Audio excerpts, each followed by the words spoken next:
Germany. It is time for today's first best of three at least. There's going to be three of them today, so it's going to be a big action-packed day. The European LCS Regional Playoffs 5th place matchup between Ninjas in Pajamas and Team Alternate. The winner gets himself a spot in Season 4 Spring Split. The loser, well, they're going to have to fight for their LCS lives in the promotion tournament. And with so much on the line for these two teams, they're going to need to find a way to really shake off yesterday's disappointing losses and then refocus for this best of three. And of course, coming into this fight, Team Alternate, they had a little bit of a shock yesterday. They were kind of doing pretty damn good, and after sitting in first place for the first 6 weeks of the summer, they're now just 2 losses away from being relegated. Yeah, it's so tough for them. A lot of their slide came from first place to 6th place, can be blamed on a few different factors. Pharrell Lord was down for a week, and then also, I mean, some bad luck. Creaton broke his hand and was out for 3 weeks.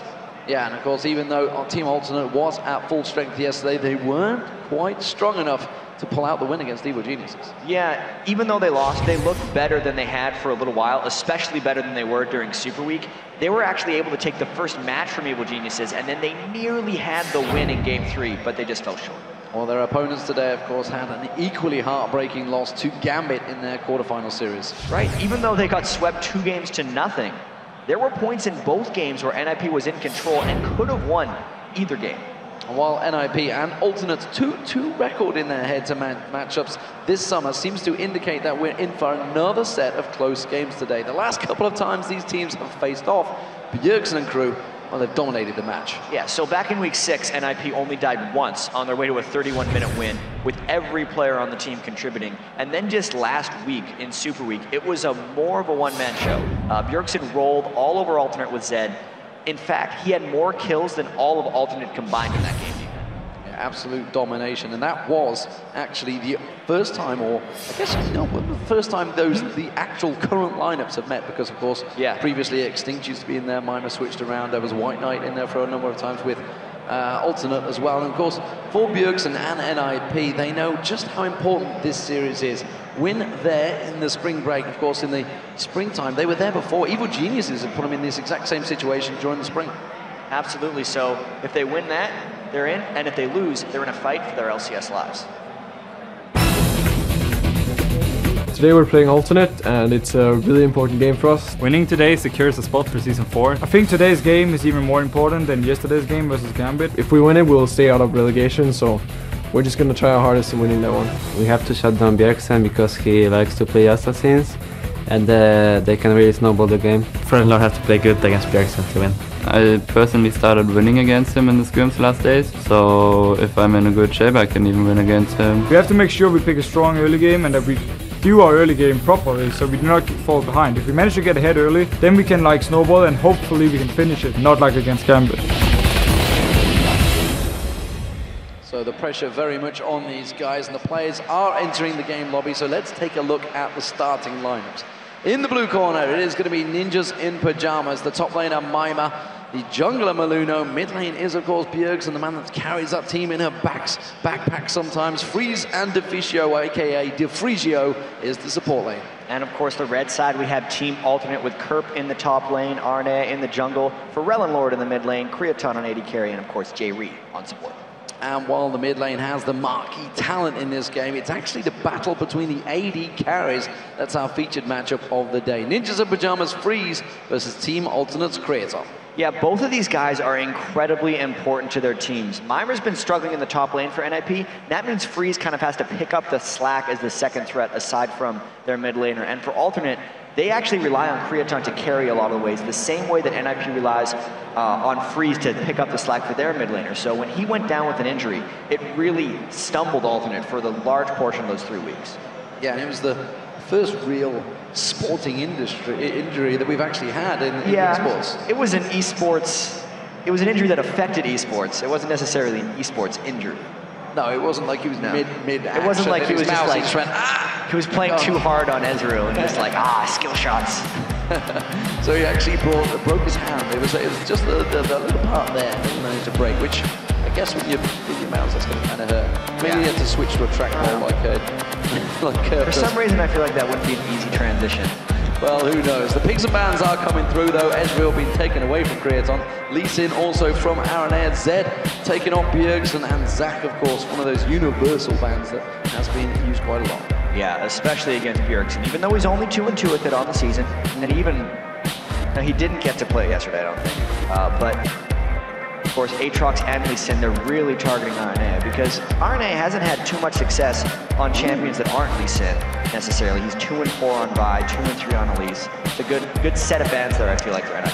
That surprised me. They went for the Jarvan ban because Maluna has played that pretty much exclusively this season, but they let Shen open. Yeah, and they're just obviously going to take it away. Mimer's been struggling a lot in the top lane, so things that he is successful on is Shen, for instance, because he can just kind of ult in, turtles up in lane, isn't necessarily need to do anything spectacular, and can then just support the team from the top lane. And interestingly, Creaton has managed to get onto Misfortune, who won Hughes to beat Evil Geniuses in game 1, and of course it's going to be Sona for Jerry. Yeah, it's kind of been the return of Misfortune lately. Near the end of Super Week with Gambit picking him up again, and then just earlier on in the playoffs yesterday, a lot of Misfortune powers coming in.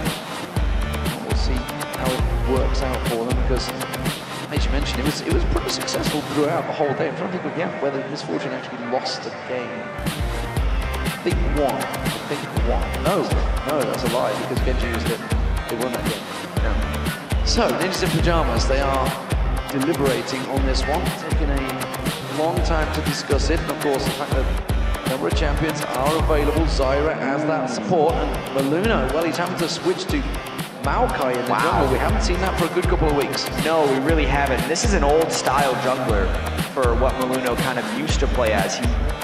He does love doing substantial ganks and then just kind of bringing team presence, but Maokai, unlike Jarvan, is very vulnerable to early game counter jungling, so he's got to be careful. Okay, so Aranea is going for Vi, and he has not been overly successful during the Super Week. Vlad as well being locked in by Curve. These are champions that they used during Super Week when they went 0-5. Yeah, and for Aranea, he didn't have much left. Lee Sin was his main, and Aatrox was his fallback, so you really got to say NIP pushed him into that pick, and that's what he's going to go with. He has the Vi confidence for the most part. Oh, it's locked in, ladies and gentlemen. It is going to be Bjergsen on Fizz, and Caitlyn also for Freeze. So Caitlyn is his most comfortable AD carry, and of course Fizz had been drawing multiple bans in the playoffs so far. Being able to lock that down with the last pick, even though they don't know what they're playing against, is good, but potentially dangerous. Okay, so this is actually a direct counter to Fizz. We've seen this in the mid lane, which Pharrell thinking of using, but he could go with Diana. Diana worked pretty well for, ironically, Bjergsen yesterday, I believe. No, it was Pharrell. Pharrell played it twice in their best of 3 before switching to Orianna with the last game. And to give some background, I remember the Darius versus Fizz matchup like way back when there was Tabs, who was the most known Fizz player. He actually picked it in a tournament just to go against Darius mid lane, but that's not going to be the case. Elnor's going with tried and true Diana once again. This is his 3rd time playing Diana in the last 4 games. So 2 very much all-in assassins in that mid lane. We'll see how that works out for them, and of course whether some of the spells stay in. So let's take a look at the overall team compositions. There is a number of players on comfortable champions, but there's definitely some interesting choices in here. The fact that Maokai is now made appearance, Maokai doesn't really synergize a massive amount with that, but there's a hell of a lot of dive by Ninja Pajamas. If Fizz is going in, Twisted advanced supports from Maokai, and Shen could go in there at the same time. That could be a 3-man dive comp. Well, the thing for NIP is it is a 3-man dive comp, and then they have Zyra to protect Caitlyn, which is actually one of the best supports to do so. And if we look at alternate composition, it's incredibly similar to the thing they won with in game 1. The actual only difference in the team comp is instead of Aatrox in the jungle, they have Vi. Everything else is the same from what they beat EG with yesterday in their 1 game. But the problem is, Aatrox was kind of a key part. He was fairly important in being able to dive in, but at the same time, Vi can still get to a target and knock aside people in somewhat of the same way. It's not as synergistic as the Aatrox was, but I actually feel like it still works in the same way of just picking out a guy and going for it. As you can see from the crowd shots there, it is pretty much packed house here in Gamescom in Cologne, Germany.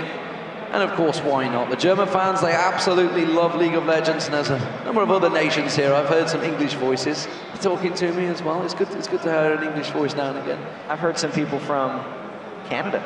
or America. They're kind of the same in the sense that the accents come out. Oh wow! People tell me I have a Canadian accent. I'm glad you said that. People say I have a Canadian accent. I don't really hear it. I don't think there's much. What are you talking about, man? About?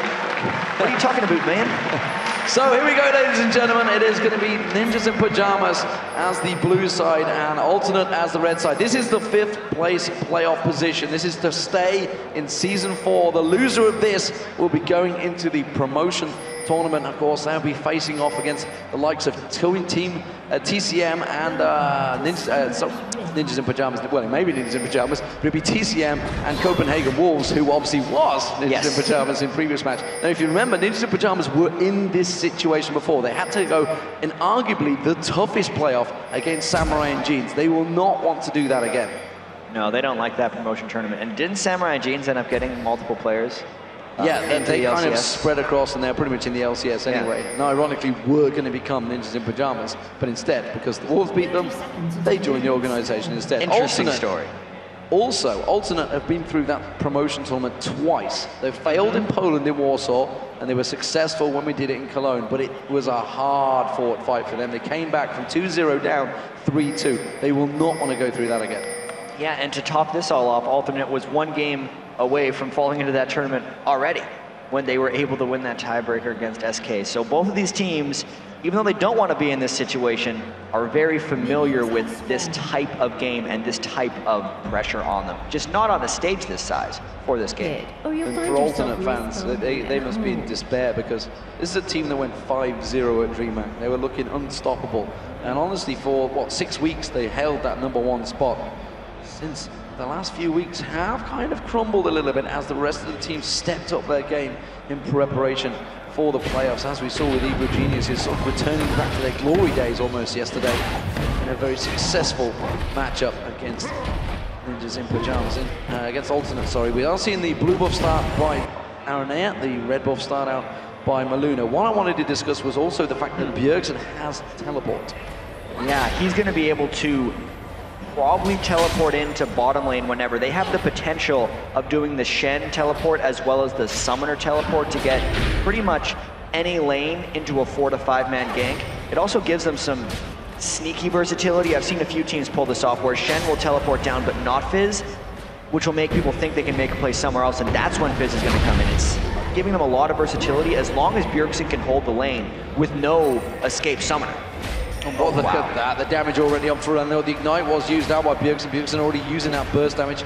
Going to be looking to try and punish this lane early. And actually, the fact that Diana was picked there kind of gives Bjergsen a bit more freedom on Fizz than he would normally have against a long-ranged AP champion. Yeah, normally Fizz has to sit back a little bit. I know even though Fizz is picked as a counter to Ahri multiple times, a lot of times he'll lose his turret because early on he can't necessarily farm or deal with the lane. But since both of those guys are melee, it actually kind of makes the laning phase for both of them better. In fact, it'll make it a little snowballing in a sense that once one guy gets a bit of an edge, it's going to be very difficult for the other one to farm since they're always so close to each other when farming. There's a lot of pressure on that bottom lane. Maluna is heading down that way as well. And I want to talk about the 2 junglers. The fact that we have seen Maokai in him. Maokai is traditionally a bit of a support jungler, will help out and get those kills. Actually just using that sapling toss to check out that tri-bush to make sure Aranea is not there. I'm actually a little surprised Jerry put the ward where he's seeing the sapling right now, because as Misfortune Sona, I would expect a little bit more early aggression out of that lane, but that just tells you how much they respect Freeze and Deficio in this lane and their ability to just kind of keep their range from Misfortune and not take any counter harass, therefore pushing it to the turret. See how Aranea does on Vi, because hasn't been overly successful. In a sense, a reasonably similar champion, at least in a way, I guess you're jungling away, you're going aggressive, looking for those kills. We did see, I think it was Sir T that played Vi earlier on in the week at Gamescom for the main game in the International Wildcard Tournament, and he was actually fairly successful with it. Of course, the Assault Battery, again, as we had before, it was a similar matchup with a Vi versus a Fizz. He can just counteract it with that Playful Trickster. Yeah, he's not able to go for Fizz. He pretty much has to go for Freeze in these fights, because if he's going to be using a Vi ult on one of the tanks or one of the divers of NIP, it's not going to be very successful. And you're absolutely right, RNA has not had success on Vi. It's another one of these risky picks, but Alternate, as we saw yesterday when they picked Karma top lane in a game that really mattered, they have confidence in their own picks, kind of regardless of if they've had recent success with them. actually, if you remember, in fact, now I'm thinking back, BRTT was on Caitlyn in that game, and of course he went for that Banshee's Veil, and suddenly Once he had that, it kind of shut Vi down. Yeah. And that would pretty much only leave Deficio, but that's not going to work anyway. As it is, RNA needs to make his presence felt early. Trying to get on towards Bjergsen, but already just slides away from that one. No problems whatsoever there for Unlord. Really get the help he required. Maluna's going to hold out that lane in terms of farm. Bjergsen had built up a bit of a lead, but that will just get balanced out. Creator's got to be careful he doesn't get caught by one of those Piltover Peacemakers. Use the 90 caliber net and get the combo down though. Yeah, and J-Ree's running very low on mana. It just shows you how much NIP's been able to destroy this lane, making him go back to base already, almost doubling his farm. And this is kind of a touchback to our featured matchup here. Freeze is completely dominating Creation on the lane right here. Picking that Misfortune so early allows Freeze to pick his tried and true Caitlyn, which he's played more than double, twice as much than any other AD carry. Incredibly confident and incredibly good on that champion. Considering Creaton was the highest KDA in European LCS 4 forever, I think, until he's finally broke his hand and everybody else caught up a little bit on him. But he was definitely very high up there. I think he was 27 after the first week, 27 KDA. And I feel like so much of that was also on Ezreal, which makes the Misfortune pick almost like he's just trying to change his style entirely. If he's going to play, you know, Misfortune the Creaton way is 12-3-6 against EG, it's because he sits so far back in the teamfight phase, so it kind of makes up for him not having an arcane shift like Ezreal does, and he's really just an ultimate bot and then really late fight cleanup.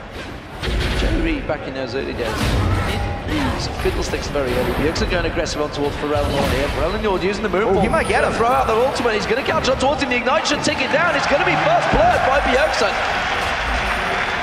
That was just total domination by Bjergsen. As you can see, it was double Doran's ring to pretty much nothing on Pharrell Nord. Pharrell Nord hadn't decided to go shop, and they might go 2-for-0. Creaton having to use that barrier, flashes away, but the ignite is ticking. It won't quite have enough though.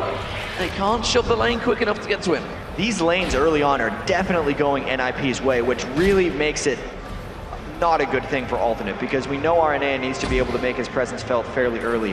And to get back to that Pharrell Nord Bjergsen duel, that wasn't even close. And the fact that Pharrell Nord picked Diana into a Fizz, it has to go better than that in that matchup for Alternate to use that pick successfully. He must have felt confident in that pick. The fact that he countered, like you say, he countered into it. Not so much countered it, but just picked into it.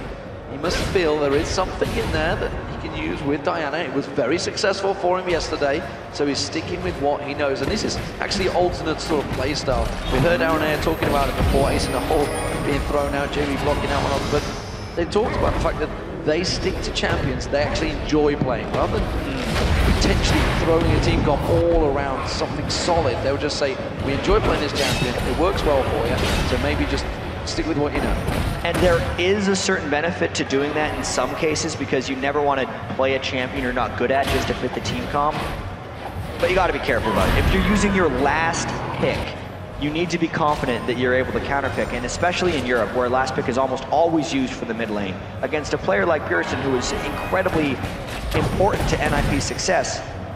Fromlord's got to make sure that this Diana pick is actually confident, and honestly, he can do this against Fizz. Diana is not a bad pick against Fizz, he just has to perform. Bjergsen, you can see it happens. Great results on Fizz against Fnatic, 10-5-4. That up against Peke in that mid lane, which is no easy feat, the highest killer, I guess you could say, in the LCS. He's got a massive number of kills. In fact, he's way ahead by about 40 plus ahead of anyone else. We'll be seeing, of course, Fnatic up against Evil Geniuses after this game concludes. This is a best of 3 though. And right now, Freeze is dominating this bottom lane along with Deficio. 77 CS to 42. That is a giant lead now.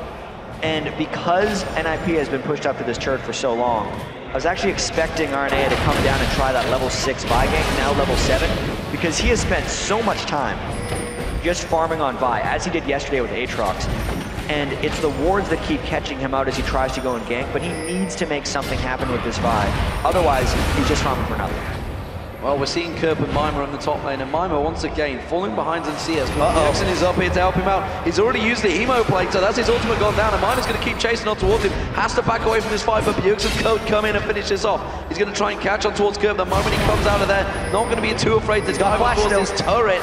But instead, Kerp has managed to use that ghost and pull to get away. Yeah, and it's a good thing Bjergsen didn't decide to dive through because he would have been flashed away. RNA going for it! Assault battery on Bjergsen does use that playful trickster to get onto the turret. It's going to be a dangerous, dangerous thing to dive a Fizz on a turret, despite the fact that there's 3 members there. He has got his ultimate available. He can throw out that fish at any time. It'd be a great whale. I think he's not on there. Not going to be popping out there. Instead, he gets a little poke on Forello, keeps him back in bay there. Playful trickster comes around, keeps on bouncing the damage towards ultimate. They can't push his turret.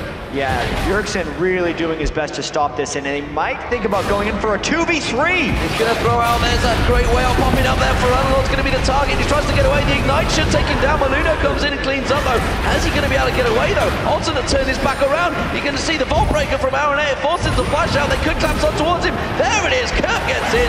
It's a 2-for-1. And NIP was trying to use their global presence. Mimer was about to ult in on Bjergsen as he finished off, so Alternate's ability to burst damage down onto Bjergsen was clutch in that exchange, giving them a 2-for-1. If Shen made it in, that could have been totally different. So a big bit of plays by Alternate, and honestly, checking all the lanes, it was a much needed play as well, but that's the first turret of the game. Alternate creating that situation up in that top area. Meanwhile, we do see Creaton and J-Ree, they are still struggling out in that bottom lane. It's 101 CS to 55 now. Yeah, and that lane is really getting out of hand at this point. That is an almost unheard of matchup in a 2v2 in pro games, especially with someone who's known as strong of a laner as Misfortune. So we see Bjergsen back in that mid lane. It's actually 600 gold ahead of Forelnord, but it is those AD carries, as you mentioned. It's about 600 to 700 gold now built up between those two. Bjergsen farming out this lane. Looks like Ninjas in Pyjamas are all counteracting towards Aranea, who's trying to take down that pick wall. The pick wall battle has begun on Dragon, and it's Ninjas in Pyjamas that force Alternate away. And all 5 members of both teams are coming down here. There's a couple ultimates that are just coming back for Alternate. They're going to have Hemo Plague in a fraction of a second. There's no Shen ulti. This is actually a pretty dangerous fight for NIP as they're getting cornered inside this Dragon. And that's dangerous stuff. They're going to go towards Curve. That's going to be a stranglehold coming down. Crescendo lands across. Pulling time back in there as well. Deficio might get taken by Hemo Plague. It doesn't matter. Forello dives in towards him. He gets on towards him. Mimer now taking low. Aranea trying to get away. Azinard's going to come through. That's gets on towards Curve. He's not able to get out of the way from that one. Creaton now, he's going to get dived upon. Should be enough. Bjergsen gets in there, gets the kill. Now he's trying to get away from the Forelnord. That's going to be twisted advance from Maluno. Catching up, locking up Forelnord. He tries to get away, but it's a quick slice through on Bjergsen. Wow. And he picks himself up another kill. It's a 3-for-1 to Ninjas in Pyjamas. And that was just NIP showing how much stronger they were at this point. They forced that one and came out on top regardless of how much damage the Dragon had done to them beforehand. This is an incredibly bad sign for Alternate because they had everything up in that fight and seemingly the positional advantage, but NIP still came out on top, plus the Dragon. Potential for gold snowball there, and Freeze, I might add, could have been one of the big differences there because he'd already got that BF sword, because he got that big CS advantage, whereas obviously we saw the bullet time from Creaton, just didn't have the damage to back it up. Absolutely not. I mean, Freeze just lane domination on Creaton, just everything going Freeze and Deficio's way. That's just going to get worse for Creaton at this point because Freeze has the range on him for the most part, and unless Creaton can find some way to close the gap, maybe catch Deficio in some off crescendos and burst him down to bullet time, but without the attack damage in that lane, and because Freeze is just so far ahead, it's becoming pretty dire. The saving grace right now for Alternate is Kirk. Kirk's been playing very well in that top lane. It's 1-1-2, got himself that hit drinker in there, but look at Bjergsen, he's got himself that Lich Bane already. And he's going to be looking to make some plays. Blue buff is up, Bjergsen will pick that one up and see whether he counters out. Decides to go for anything. Forelnord's going to get himself the blue buff as well. And Aranea, well, he's been playing Vi to not so much success lately. We're waiting to see whether it works out for him again. He's 0-0-2, so he's not doing too badly. Shown himself those boots of mobility to get around and try and help out these engages, but hasn't been a presence really in the lane so far.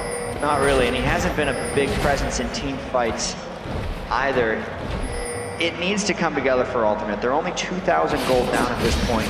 Even though they were actually the ones to take the first turret, it just shows how far behind they generally are in farm. And to kind of get back to that saving grace of Alternate with Kerp against Mimer, that has actually been NIP's problem recently. I mean, once Extinct left, I know they have replaced him with Mimer, but it just has not been the same for them, and they almost need to make up for that in these games. And you just got to think of the pressure that it is on Mimer, the fact that he only joined from week 7 or 8, I believe it was, replacing Extinct. This is the first tournament he's played in front of a crowd. Yeah. He wasn't in Tenerife, he wasn't in DreamHack, he wasn't at Moscow, he didn't experience all of those crowds. This has got to be a high pressure situation for effectively a player that is just one of you guys sat watching this right now. He was just happened to be very high, of course, in the rankings, had three champions up in the high LCS rankings in the Champions Challenger Series, so that's why he got picked out the solo. Yeah, and just to pile on, by the way, if you don't do well, your team's probably going to go into the promotion tournament, so good luck, have fun. No pressure at all. Someone that was in high spirits though was Freeze, and it seems to be just bleeding into his play. I already saw him this morning as they came on the shuttle, and he had a big grin on his face. Maluna was not too happy about the early morning, but Freeze seemed in high spirits. Yeah, and it's hard to be in spirits like that after getting one shot by Alex H's Kale the night before. I saw a tweet by him. It was a 2,114 damage death recap from Kale in 0.11 seconds. And that's basically what happened to him, like, right before they got dropped into this tournament. So he's got an amazing mindset to be able to just come back and be like, yeah, let's do this, guys.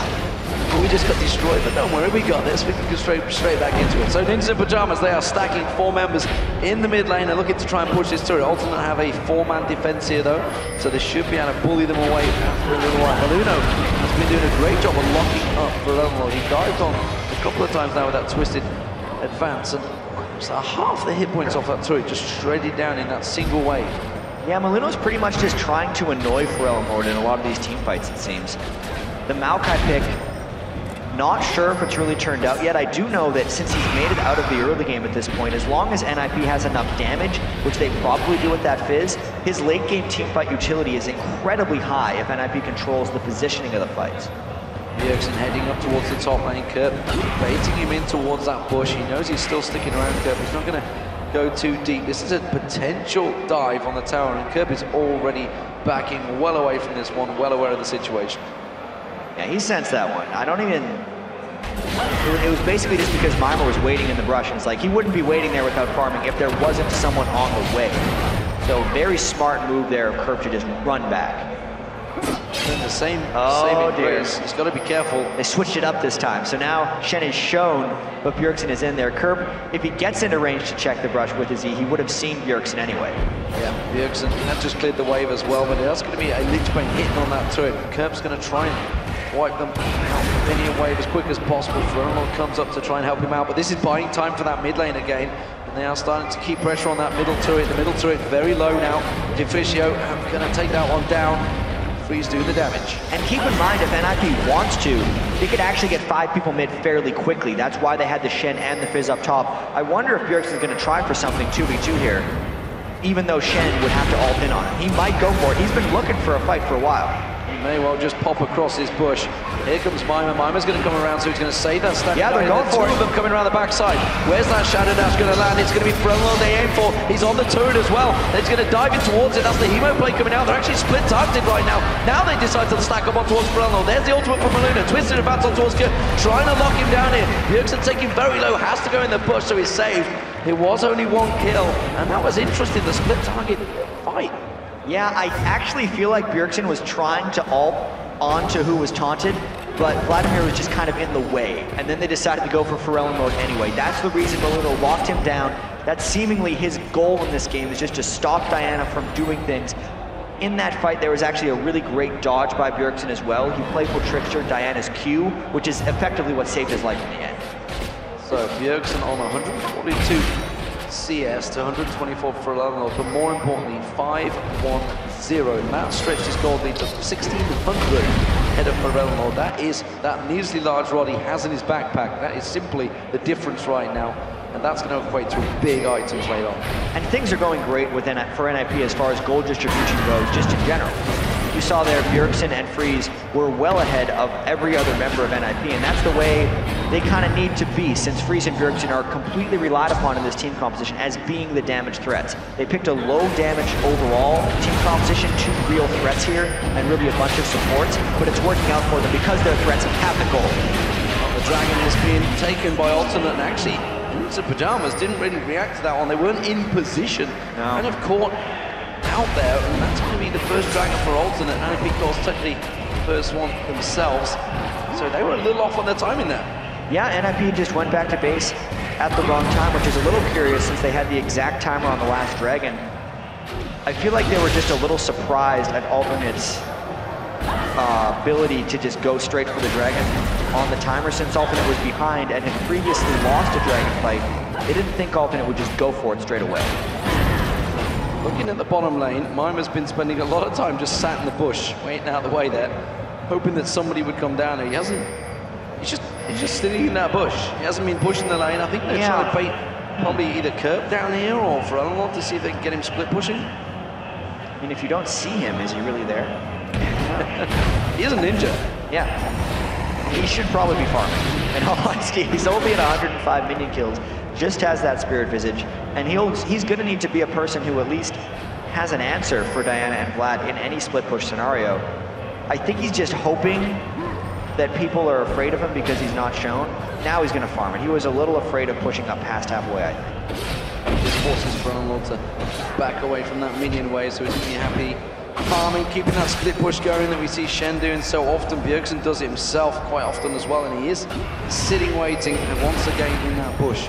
The fish in the bush, in the reeds, ready and waiting to pounce on Kerp, and I don't know how the heads up this would actually fight out right now. That needs to large rod that he got, it may give him that extra power. He has a whole bunch of damage, but Kerp has both his summer spells out. If anything, Kerp's probably gonna want to just run away, and since Bjergsen didn't have vision of the rest of Alternate, he's deciding just to farm. He was hoping that maybe Kerp would walk into him so he could get some guaranteed damage, but it was too dangerous of a fight for him to just go all out on him. Just dive in, use that playful trickster more as an escape mechanism. He has just wiped out the wave, and look, you see Kerp warding out that blue buff, wants to give himself the cover. Now it's a 2v1 situation up here, and Bjergsen actually out of position. Stand United, of course, from Mime is available should they try and collect on towards it. Yeah, I actually wonder if NIP can win this fight regardless if they decided to take it. Even so, Bjergsen is just toying with Kerp at this point. Goes in, makes sure Aranea can't even get in range, and it ends up just wasting a bunch of time. Aranea is still not able to get involved in many things, 22 minutes in already. And speaking of farm, you know, he's doing a very good job. Kerp and Bjergsen actually fairly even, but more importantly, Freeze. He's nearly 80 CS ahead of Kraton. It is just a slaughter as far as Caitlyn versus Misfortune goes right now. He's a full Last Whisper up on him, which is an incredible boon for Freeze's power. Oh, and it's going to be Kerp that gets dived on Hemoplate, and a lot of tower hits on towards Bjergsen. The tower does go down now, so now Bjergsen's going to chase in. They're both very low, and Bjergsen realizing they didn't want to dive in towards that pushes. You see the pink glow of that Lich Bane, and well, Kerp's going to get some lifesteal back here. This is a dangerous, dangerous time for Bjergsen, because coming up behind is Lord. Kerp is going to keep on running this one. Wants to get towards that turret. I'm not too sure whether he can catch up, because that ghost that Kerp used may well buy him time. It's going to be a 10-second timer. That tower will not kill him. He's going to use that all tides of blood and just use the death to the turret. While it is nice that he didn't give up the kill to Bjergsen, I feel like Kerp still lost that exchange. He burned both of his summoner spells and his ultimate. Plus, he hasn't actually stopped Bjergsen from shoving the wave. If Lord can then turn a killer on a Bjergsen, it becomes worth it. And this is going to have to be one hell of an escape. He's going to have to use Stand United, I feel here. They're going to have to get in. There is the Stand United coming out towards Lord. Lord's going to get baited. He's going to get the Shadow Dash, but he gets the kill in time. And now Lord will just walk away. Will Mime be able to put the damage down? I'm not too sure. But in the mid lane, there is action happening there, but it's going to be Lord that gets caught out. The Shadow Dash comes on towards him. Has Mime got the damage before he gets to the turret? I don't think he does. I think Lord should be able to walk away from this one. Yeah, Mimer kind of showing there how he is a completely underfarmed Shen. Still no Sunfire Cape and cannot put a threat onto Diana, but there was the kill in mid lane, and NIP trying to put down more damage. And Aranea having to take a hell of a lot of beating there, so Freeze still keeping that damage down. No surprise to see J Reed going down in that mid lane from that action. So it was actually a 1-for-1, despite the fact he was in different lanes when it was into Pajamas, putting the pressure on the mid lane. Yeah, it must have been a Maluno catch on Maokai or something to be able to catch J Reed, and then just Freeze's damage is so high at this point in the game. 235 minion kills, Last Whisper and Bloodthirster, and he's really just still sitting on about 2,000 gold. Freeze is going to be taking over this game shortly. Didn't even use the crescendo either, so must have caught him off guard or simply locked him up in time that he couldn't do anything about it. Gold-wise, well, look at that. It's 2,300 advantage for Freeze right now. In the mid lane, of course, it's a 1,500 gold advantage for Bjergsen as well. Even the junglers actually is Aranea and head in gold because he's just been farming for so long. 137 farm is actually pretty significant for Vi, and Vi does do well with large amounts of farm, so we can't necessarily call alternate out of this one yet. As well, the last time they ran this composition, they went with the double aura items as well.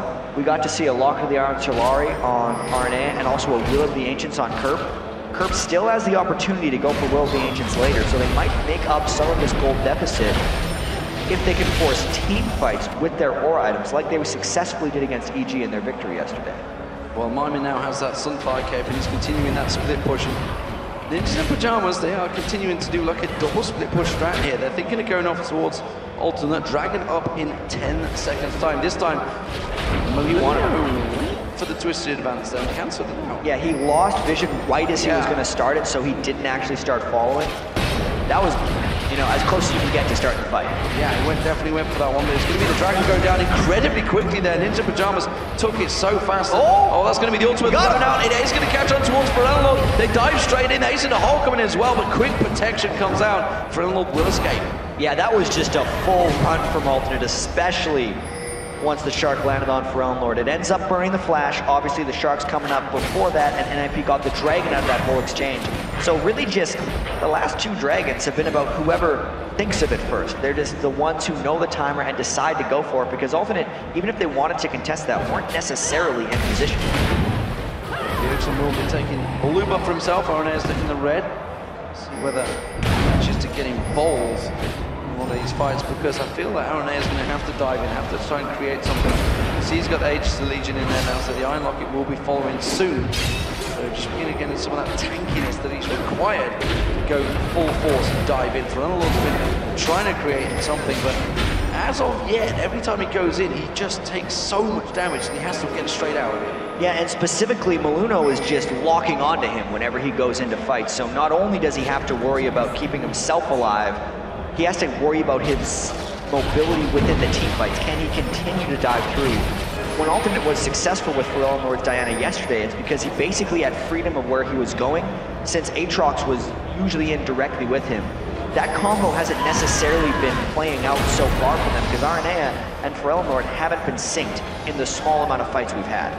A lot of farm goes to waste in the top lane. Ferelnlord's gone up there. He's got to be careful. Bjergsen's laying in wait in that bush though.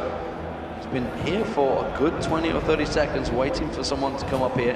And it is going to be Ferelnlord. He's going to aggress on. He's coming around the backside towards him. Will manage to dash towards. Ferelnlord tries to get on there. There's going to be the great white choke. Sorry, it is a killer whale that pops out. Ferelnlord though turning his back around towards Bjergsen. Bjergsen realizing he can't quite win that fight anymore. Yeah, getting within the turret is a dangerous thing, and also the fact that Diana has built so much magic resist. He's at 131 MR on Diana with those Mercury treads adding to his Abyssal Scepter.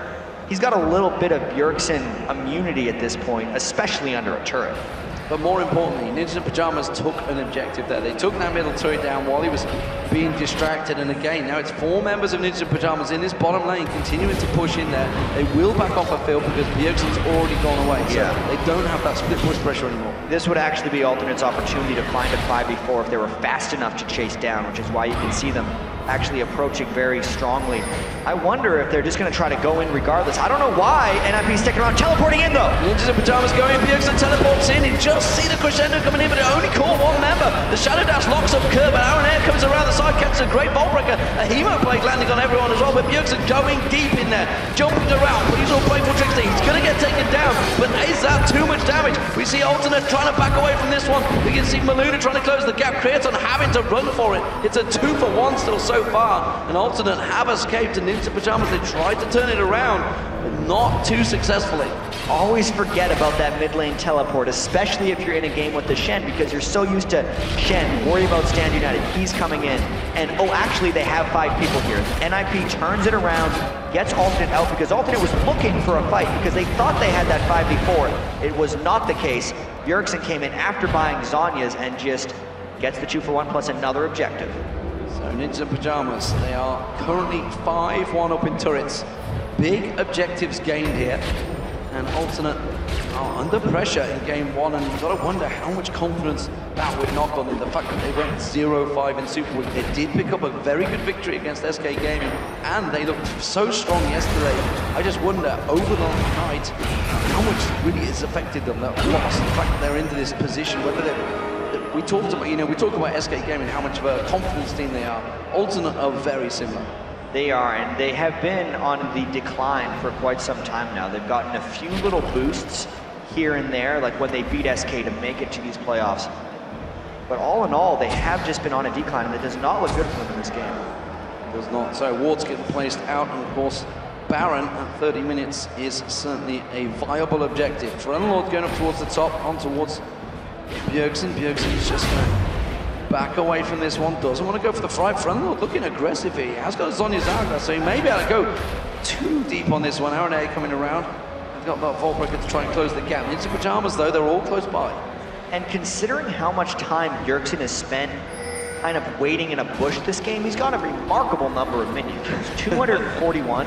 The only person ahead of him on ultimate is the Vladimir Kerp at 252. Across the board, NIP is just farming fantastically. Freeze plus Bjergsen may just be all the damage they need now with that 7,000 gold lead. Yeah, see, he's 11,800 to 7,800. It's a 4,000 gold advantage for Freeze. It's a little bit. That's at least... That's an infinity edge. I mean, Riv always talked about how it feels to get hit in the face with 2,000 gold, how it just destroys you. Try 4,000 gold. I feel like it's going to hurt even more. Just the item differential that Freeze has been able to accumulate over Creatine is just not even close. It's a full Phantom Dancer plus defensive itemization. Plus the Negatron Bug, yes. And the Berserker Greaves as well. It's a huge difference for Freeze right now, and that's why the Ninjas in Pajamas are feeling so confident. We are continuing to see Mima with that split push in that side. Kurt is the only man that seems to be able to stop him, and I actually feel he probably could stop him, probably could, but the fact is Mima's not going to stick around long enough to wait. Actually die. It's going to take him a hell of a long time to kill him off. Ninjas in Pajamas, meanwhile, continue to ward out, to take control of this Baron area. Not too sure whether they're going to go for it, whether it's simply a case of keeping it clear. I think they want to keep it clear, and they want to pull a fight in this area. They're not a team that has a huge amount of damage for Baron. Caitlyn kills it very quickly, but the rest of the team doesn't. They're hoping that Alternate goes in a bad place to either get vision back or stop what they think is a Baron. They're actually in a good situation to do Baron as well, because Kerb's a long way away from this, and he'd have to ghost towards it. Of course, Mima could just use that Stand United and go straight towards there, so yeah. Alternate actually are quite out of position here. And they're clearing out the wards. Alternate has to respect NIP's ability to do the Baron, which is why they're all sticking around. And with Kerp off in the side there, it could have actually been an opportunity for NIP to try it, but it's still a risk. Well, it does seem that Ninjas in Pajamas have stepped away from this one. Dragon has spawned. It seems to be their objective instead. They have a good coverage of Baron, so they know they're not going to lose out as they head down here. So that's going to secure themselves a little bit more gold, as they are, what, 6,000 ahead now. That's going to stretch it to 7,000. 5-1 up in turrets. Big advantage for Ninjas in Pajamas in here in game 1. But if you think of Ninjas in Pajamas versus Gambit, they had a big lead, and that siege on the inhibitor turret was what turned the game around for Gambit. They actually managed to turn the game on its head. That was still around about 6,000 gold lead to NIP and then. So I wonder if that's playing in their minds, just how cautiously they're playing right now. I think it should, and especially when Bjergsen is on Fizz, having so much damage kind of in that small package that has to go in so aggressively is a little bit dangerous. If Bjergsen messes up in a fight, Freeze essentially has to kill 5 people, which even though he's farmed, since he's built that Guardian Angel, he's not doing that much damage yet. NIP is going to be cautious because of yesterday and because their team is a little bit risky with only 2 threats. NIP are all around the Dragon once again. As it is, this time they will start it off because Kerp is miles away from this fight. He's going to have to hit that ghost and run like a bat out of hell up that river, and I don't think it's going to happen. The Dragon already down, and the Baron already below half health. Do see Aaron off the side. He's got to go for the steal. He's going to come in. So he's got the steal. He's managed to take it down. He's going to try and get out of it. He's flashed away as well. Nixon does manage to lock him down, but it doesn't matter. Alternate get the Baron. How many Baron steals have we seen even this weekend? I'd actually say it's been stolen more than secured by the person on top of it. That was just a risky move by NIP, even though they recognized they didn't have a fight. They never cleared away vision. They didn't peel for a fight. They just opted into a 50-50 for Baron. And against a team that you're beating badly, it is not a good decision. RNA gets the clutch steal, and I think keeps Ultimate in this game. Yeah, it seemed that Frownlord, when he went in there, used that Moonfall to pull him in, then just pop that Zhonya's down straight away, and everybody was focused on him. They seemed to ignore Aranea sat in there. Yep. Simple smite, no problem. Smite actually between both of them. Maluna had used it just too early. Yeah, it's, even though your team is providing a little bit of damage, it's a 50-50. You can't say like, oh, we had a 1 level advantage. It doesn't matter. You're smiting based off of a little bit of guesswork and a little bit of just health bar watching. If you just watch the health bar actually when you're trying to smite Baron, you're generally never going to get your smite off because so much damage hits around the threshold with which you want to smite that you have to guess it. You have to predict how the Baron's going to get spiked, and honestly, you have to smite early because that's usually going to be how you get it. It was just a little too early for me. So Kraton, he has to play catch up here. He has to get himself relevant back in this game because Freeze is now 130 CS ahead of him. And that is a giant lead. You can see in terms of, it's basically a full Guardian Angel right now. Phantom Dance already in there, but Infinity Edge is being picked up by Kraton, and when he gets that, it doesn't matter how far behind he is. Once he's got those 3 critical strong items, he's going to be a serious problem in team fights. Yeah, and Caitlyn can give herself a fair bit of attack speed just from her W, so it'll be okay for him if he's able to get a few crits. Freeze actually needs to make sure he gets to an Infinity Edge sooner rather than later. Considering he hasn't been taking much enemy fire in team fights, I'm actually a little surprised he went for the Guardian Angel instead of just more damage, and it might hold NIP back a little bit in these fights.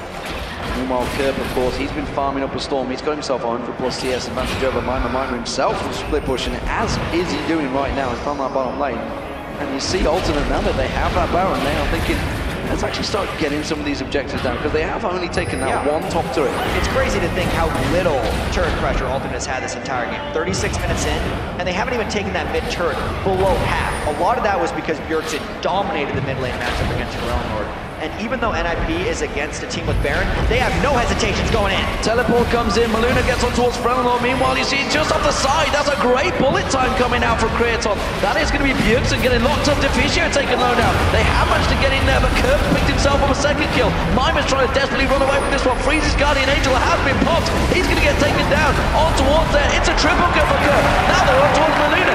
Can he pick up another one? They are just going to lock him down. He's not going to be able to get away in these turrets. Then more damage comes towards it. It's going to be Jay Reed that picks up the kill, but that will be the outer, the inner, and possibly the inhibitor for Alternate. And they're just going to keep going because these death timers are monstrous. We talked about how dangerous a team fight can be when you only have 2 real damage dealers. Bjergsen went in a little too deep, got focused down, then NIP had nothing left. Alternate had the Baron as well and just ripped through NIP. Crazy play. Ninja Pajamas, they just seem to just lose their mind there, realizing they're attacking open battlefield against a team that's just taken the Baron away from you. Don't matter how far behind you push them, they have the Baron. And especially if Bjergsen is in the wrong spot in that fight. That basically evens the game, if not gives Alternate a bit of an edge. From 5 turrets to 1, it's about to go to 5 turrets to 5, plus the Baron's still on them, and the inhibitor is down. This completely turns the tides of almost everything.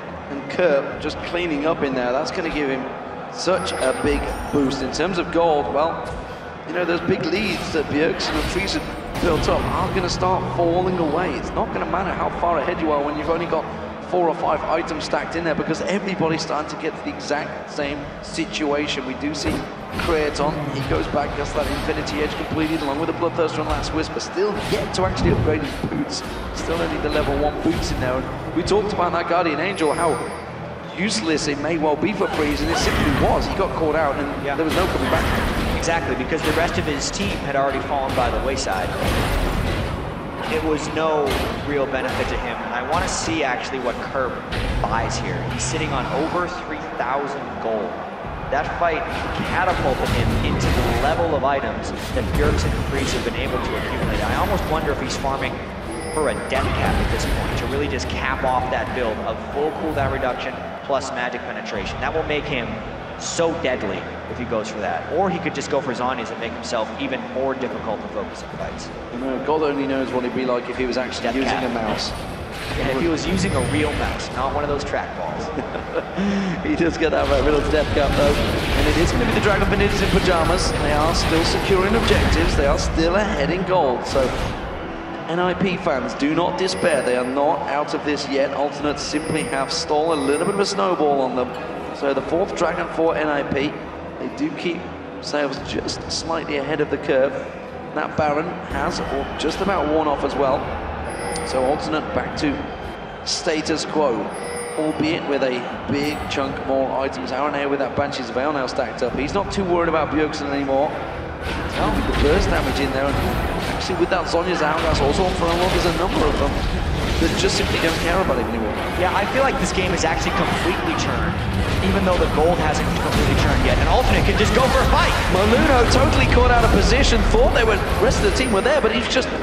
The tower went down so quick, I think it just caught him off guard. And now with the 4v5, no one to stop Ferelnord or Kerp from getting to their targets. Still with the Viald up. I expect RNA to go maybe even on the next wave. So Mima already lost over 1,000 hit points, gets caught again. He's down to half health, and he can't really stick around, but if he backs away, then you can see Alternate just coming straight in. They're going for it anyway. They're going to try and push on towards the inhibitor turret. You can see Ninjas in Pajamas, they have to be so cautious. They can't fight for this inhibitor. They've let the turret go, and they're not going to try to put any damage down here. It is going to be Alternate that come in and take the 2nd inhibitor turret of the game. It just went from bad to terrible for NIP at this point. The gold doesn't matter. They're down 2 inhibitors, and Maluno isn't doing stuff right now. If he's not initiating on priority targets and going in, the team is struggling. And after losing 2 inhibitors, still not having your jungler up, they're giving up another Baron. And if that Baron was enough to turn it the first time when Alternate was down 5 to 10,000 gold, now that they're even in gold, it might be over. Look at the player cams, the faces.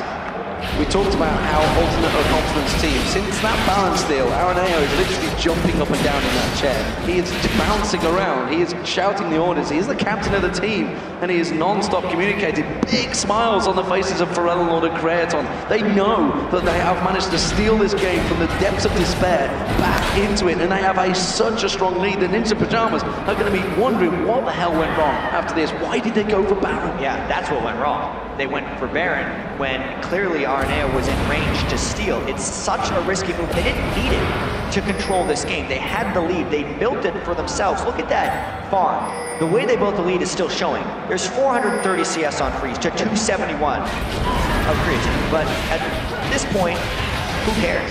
You're going to be taking so much damage from the team with Baron taking down your team. There's 2 inhibitors down. Alternate can just push up this 3rd one. And Maluno needs to find the cleanest of initiations if NIP wants any chance here. Alternate can take their time or go. It doesn't matter for them because the super minions will force someone from NIP back unless NIP goes almost immediately. But who's he going to lock up? Who's he going to go for now? Does he go for Ferelnord? He's got the Zhonya's. Does he go for Creaton? Creaton himself is not really the damage threat. It's Kerp that's the problem, and Kerp's not someone he's going to twist his advance onto. Yeah, this is trouble in a lot of ways because Kerp is one of the, if not the main damage threat for him. He had 200 ability power when he picked up that triple kill, by the way. Now he's at 604. He's a bit more threatening now than before he got the triple. And they are fighting for this inhibitor. They're trying to defend it. Aranea is in there, though. Still got that Banshee's Veil. Nobody popping it. And they NIP trying to bully them back, but I feel that Alternate are just about ready to pull the trigger. Any moment. At the same time, NIP might just be forced into them, and that's what Alternate's waiting for because they're slowly getting that inhibitor down. And if NIP goes into Alternate, then Alternate has the edge. Mima comes across, gets on towards Kerp. The Strangleballs is going to do a good bit of lockup. The Great White will pop up. There's going to be a Kerp down.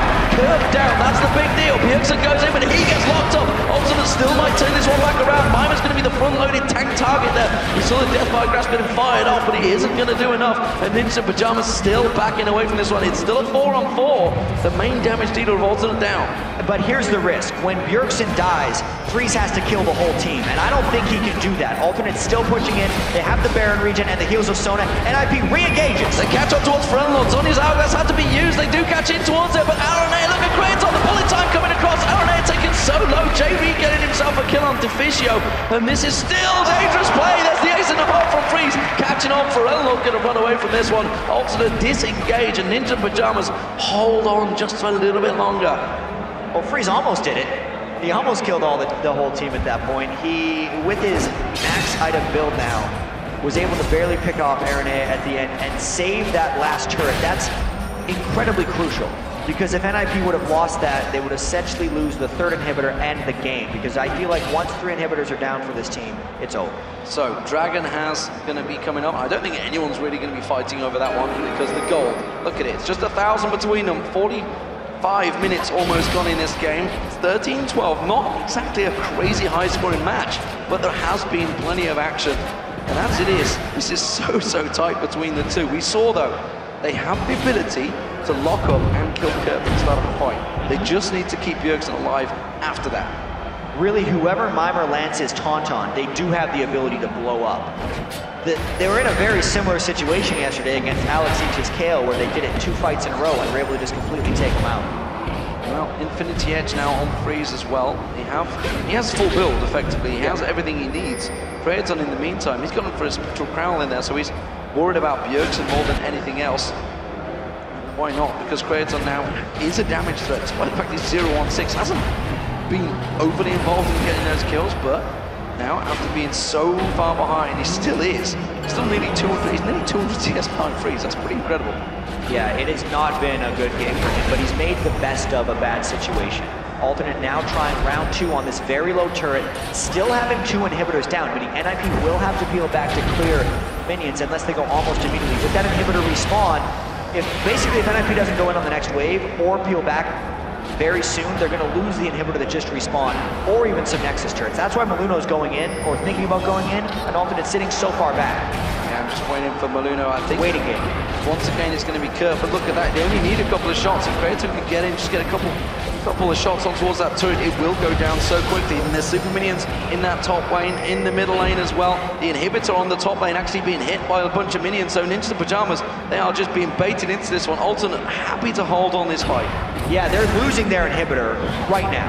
That's why Bjergsen's going, and that's why Alternate gets the turret. NIP trying to turn it back around, goes for the fight. Twisted Advance goes into the pool. That's going to be Stranglethorns down. That's a very good engage by Mimer getting in towards it. Vault Breaker from Aranea. Does manage to get on towards it. Defisio taken so low at the back there. Bjergsen gets in, gets Kraton down. Stan United on towards Bjergsen. Is it enough to save him? Here comes He Freeze. gets the playful trickster. He gets away. Kurt goes down. Now Freeze on towards Frello. Frello trying to turn this one around. He goes aggressive on towards Freeze, but he hasn't got enough damage. Freeze picks himself up the kill. Freeze now chasing on towards Jerry. Jerry's going to flash across, and he gets away. Ninjas in Pajamas hold out much longer, but no. Can they take that? Oh, Bjergsen's baited everyone away from the turret. The Nexus turret on nothing. That last minion was going to hit it. Bjergsen saved him with a playful trickster.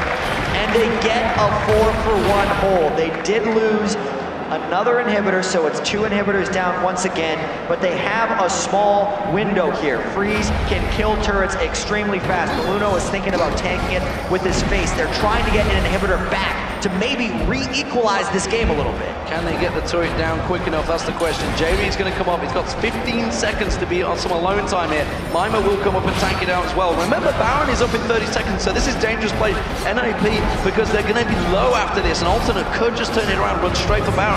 It is going to be the turret down. They're not going to have the time for the inhibitor, though. And they don't get the inhibitor, plus I think they lose the Baron as well. Even if they would have gotten an inhibitor or pulled back sooner, being down 2 inhibitors makes it almost impossible to leave your base to realistically contest a Baron. I think this just goes to Alternate if they decide to take it. Well, they don't really have the ward placement either. It is only Defisio with wards, and he's not going to get close enough. Alternate are basically going into this one. They're blind as well, to be fair. They have good ward coverage now. They've just managed to defend it out there, but it is going to be the Baron going down. It's Alternate that will pick it up. Ninjas in Pajamas are sticking around a little bit close to this one. Mimer's in there. NIP want to contest it. There may have to be a peel from Alternate here. This is a incredibly risky contest. Because NIP was just pushed out of their base, the Super Minions are not hitting down their inhibitors yet, but they could be very soon. What's actually happening from NIP here is Bjergsen's taking out Super Minions in mid. If Freeze could get over to the other lane and keep Super Minions back, NIP could actually realistically hold this. This is very smart play by them. Bjergsen's going straight for the inhibitor. He's just gone straight for it. Beeline straight on there. Jerry's cut out! And Jerry's taking so low, he gets there. There's going to be the crescendo, but Freeze is cut out. The soft battery, will it be enough? The Guardian Angels. All their damage is gone. They need it. So teleport coming in. Bjergsen's coming in the back line. That's going to go on towards Freeze. Freeze gets away from it. He's still alive! In there, Kratos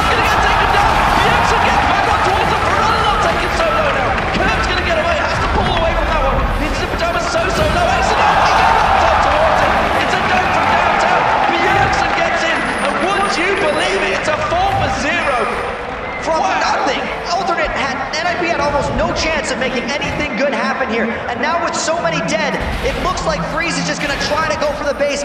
Bai is also trying to backdoor while Bjergsen defends. This is madness. Super Minions did manage to take down a Nexus turret for Alternate. They're also on the inhibitor down the bottom. We see Aranea is on the inhibitor. Bjergsen's headed towards him. Aranea is not going to take that down quick enough. While Freeze and Maluno, they're on towards the inhibitor in the mid lane of Alternate's base. 40 seconds on most priority targets for Alternate here. J-Re only has about 10 seconds left. They're gonna go for this one. Mimer and Maluno can take this one out. No, they decide to just clear inhibitors. They cannot finish the game. Instead, they're just gonna try and take a little bit of glory. Remember, Aranea is back here. J-Re's respawned now. Yeah, he's gonna buy time. They've got to be careful. They are gonna back away, because remember, the Baron is still up. That is still a viable target for both teams. Oh my God, NIP just did that. So after losing a large portion of the game off of a bad Baron play, they make a tremendous play in the Baron area to get a fight with inhibitors down. And could it happen again? Could RNA go and steal another one? Because he has a chance. Wow, he is off the side. Bjergsen's going to go towards him. Throws the Great White Shark towards him. It's not a Great White Shark, it's a killer whale. Nevertheless, it is going to be a Mimer gets on towards him, and RNA is going to back away. The Baron will go down. It's Ninja Pajamas now that have the Baron buff. So they learned from their mistake in that case, and they put harassment down on RNA. They made sure he couldn't jump over, so it was an uncontested spike for Maluno. And yes, they lost another inhibitor. They might actually have to wait a little bit longer, because these minions and their base are in an amazing amount of danger. They can't actually be safely without it. They're still not out of the woods yet in this game. So, Ronaldo takes down the Dragon, which is going to keep the gold within stretching distance, let's put it that way. It's going to be a 8,000, well, about 7,000 gold lead, but when we're talking 80,000 to 72.9, it's all about the death timers now. The gold isn't such a huge deal. It is only the second Dragon of the game, though, for Alternate, but the item stacking across the board. Looking at Freeze, he sold his boots, picked up a Zephyr. Even more damage. This is the true 6-item AD carry at this point. As much possible damage as you can be kicking out. And he's just trying his hardest to carry this game. It's amazing that he lived through that last fight when he basically got caught up by a whole team. Him and Bjergsen are doing all of the damage for the most part, because Mimer, Maluno, and Deficio are all about supporting and utility, which is one of the big reasons Freeze was able to stay alive, is because they had so much there to help him out in team fights. It still just means this game is ridiculously risky and still up in the air. Speaking of team fights, it's incredible to see the kills and assists spread, because you can see the Mimer and Maluno, they've been involved in 18 of the 21 kills that have happened in this game. 16 of them, of course, Bjergsen in there as well. It's incredible that how an NIP effectively have just simply fought as a team the entire time. Alternate, I guess you could say in the same respect, are pretty much in that same boat, because Forellenlord has been involved in 12 of the 13 kills for Alternate, and Alternate at the moment still have a pretty good position. They can see the waves. There's no one just pushing close. So this Baron is just simply timing out on NIP right now. And NIP basically needed that Baron to recover their base. At this point in the game, they have put up, you can see how many wards Alternate's put in their own jungle, because they're ridiculously scared of someone from Alternate sneaking into their base and trying to kill their Nexus. But since they've shown in this top lane, they're going to be trying to push extremely hard. Also, Alternate's all recalling back for the base. We could see a bit of a fight here. No one's really snuck away for Alternate, and NIP has a pretty good idea that that's the case. Diving a turret with all these tanks and only 2 damage dealers is actually something they can accomplish fairly well, as long as Mimer or Maluno go first. But they've got to have flashbacks of yesterday. They were in the exact same position against Gambit. They went for it and it backfired, but that tower is going down. Freeze manages to get on towards it. He's hitting it hard. Now are absolutely hammering his inhibitor, and that's going to be the second inhibitor of the game down for Alternate now. So we've had 4 inhibitors across the board down so far. Alternate are the ones that are 2 inhibitors down. Ninja Pajamas, all of their inhibitors are back up. All of the lanes starting to push up. They've got to be careful they don't fall into the same pitfalls that Alternate did. And the tables have turned yet again. NIP had 2 inhibitors down. To take 2 inhibitors down of their own, it is so rare that you see a team come back from 2 inhibitors down, but it seems like NIP may have a chance to do so. You don't see games like this without at least a couple mistakes, but you also have to make a whole bunch of plays here, as NIP has made up for their mistake at Baron earlier, and now they seem to be in control. Forellenlord was down in the bottom lane. He's just teleported back, but it's bought Freeze plenty of time to just get absolute hits on there. Assault take over onto Freeze. Freeze flashes away. He's out the back. Kurt's taken so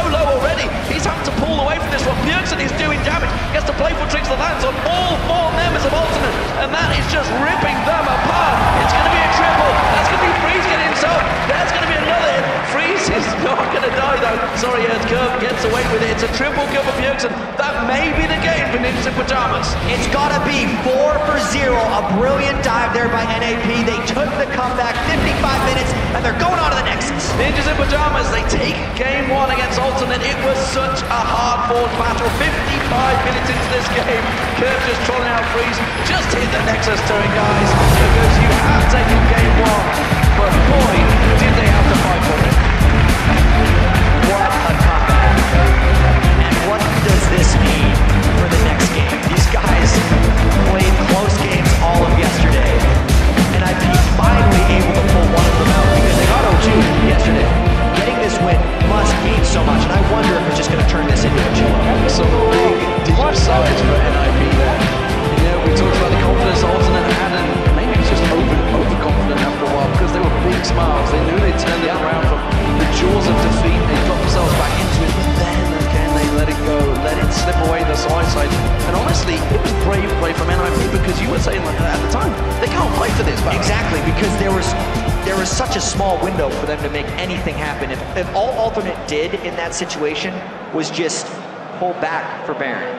As soon as they moved towards the inhibitor, it was kind of moving into a place where NIP wanted to be.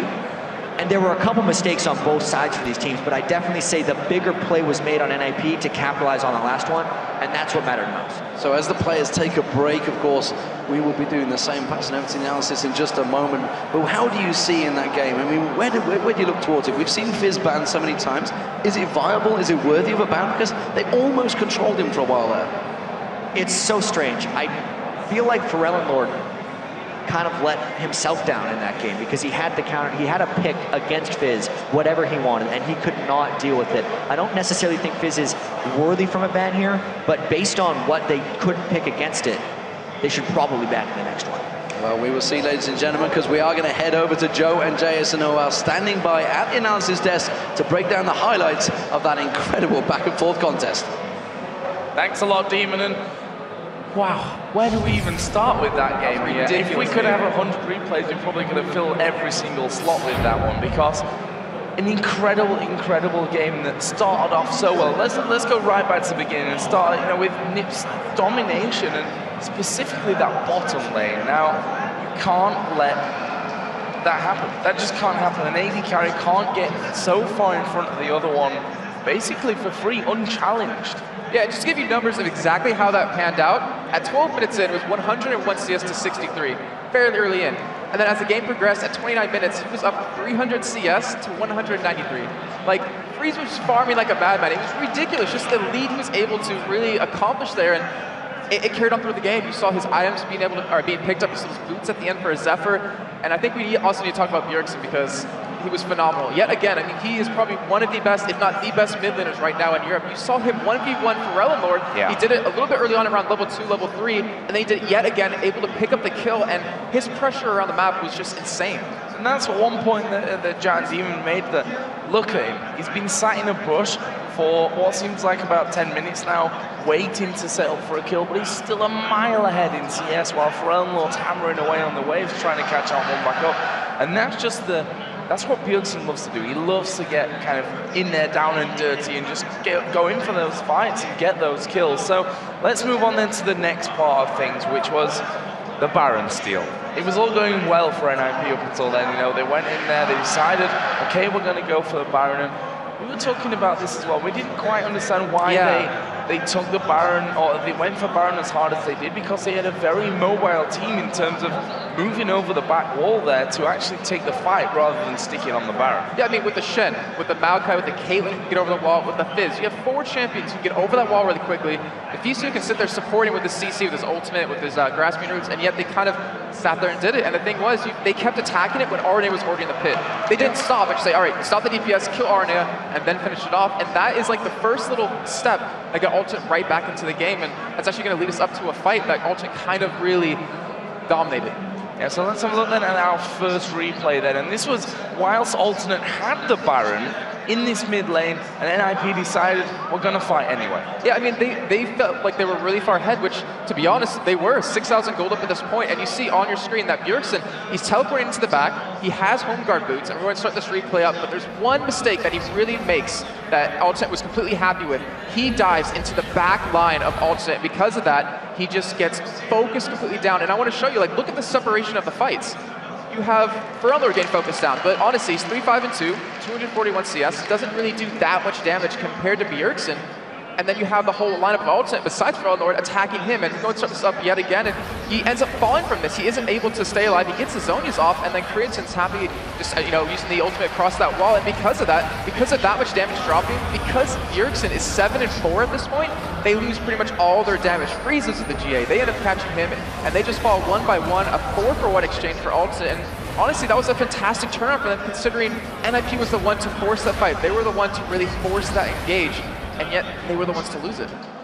So that was one of our replays here, because obviously the game took another swing after that once again, and that leads into our next replay, which was when it really turned out once again, the fight inside of NIP's jungle. Yeah, and it was just madness. It really was. I mean, Bjergsen was off split pushing himself in that middle lane, and he ends up coming into the fight a little bit later. We're going to get the replay. I'm just going to show you exactly how this kind of runs down for NIP, because if they didn't pull this off, if Freeze didn't stay alive during it, then that could have been game. I mean, they already had 2 inhibitors down. Yeah, and it's always dangerous to fight in that kind of area. Demon and Jack said that there's not that much damage across the 5 men on the team there for NIP, but what they did have, along with a mega, super duper mega farmed Freeze, I can't really put that one into words how far ahead of everyone he was, plus the Bjergsen on Fizz, who's obviously going to do massive damage. Then you had the Shen, the Maokai, and the Zyra, who are really all support utility in that scenario. And this fight that we're going to show you here in the replay was a perfect place for them to actually fight in that. Yeah, the thing is, we saw this happen multiple times. Like, I think Jack pointed out perfectly during that was that the fact that you expect the Shen to split push. You expect him to kind of show up and turn a fight into a 5v5. But then again, you forget about that teleport middle on Fizz. And that alone was able to catch him off guard, to turn it around, and the damage coming out of him, I mean, you mentioned Creatine, the farming up, 538 CS he finished off at. I think that's the highest CS we've seen so far right now in playoffs, and I think the entire split. The thing is, it wouldn't have been so bad if that 530 CS was matched somewhat by Creatine's side of things, because it was that huge difference. The first fight that we saw down in the Dragon area, for example, it was a BF sword ahead, all because he had this 50, 60 CS lead at that very, very early point in the game. Really, really strong performance overall by them. You have to wonder now how that's going to affect Alternate's mindset, because we know that they're a very momentum-based team, a very swingy team almost.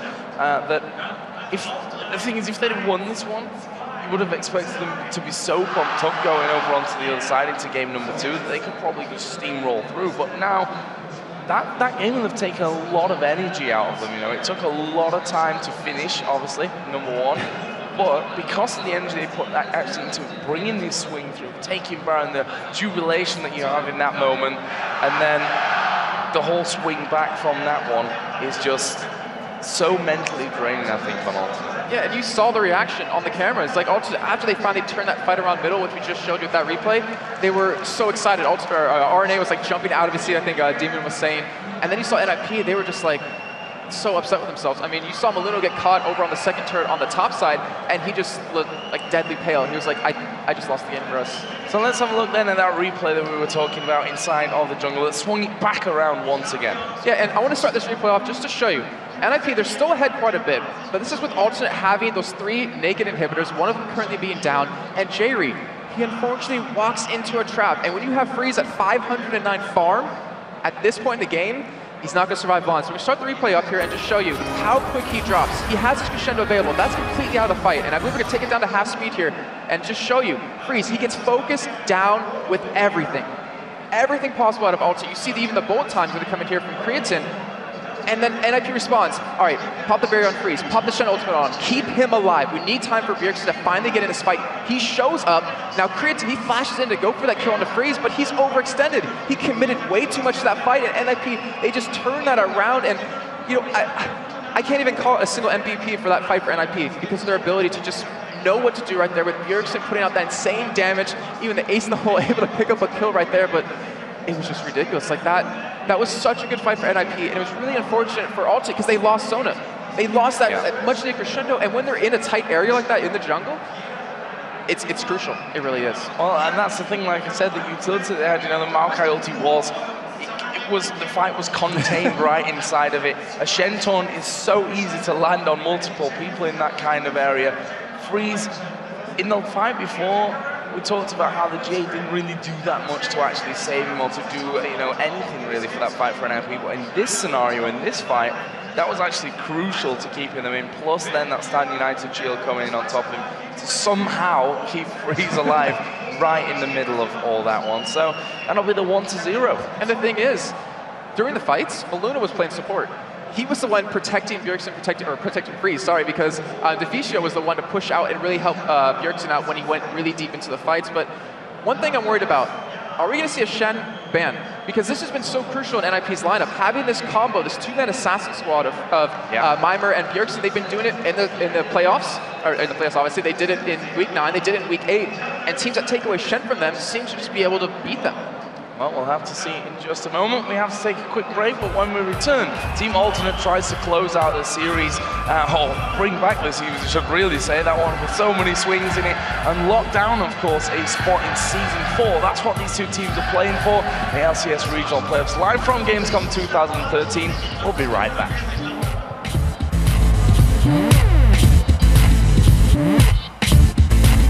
Yeah.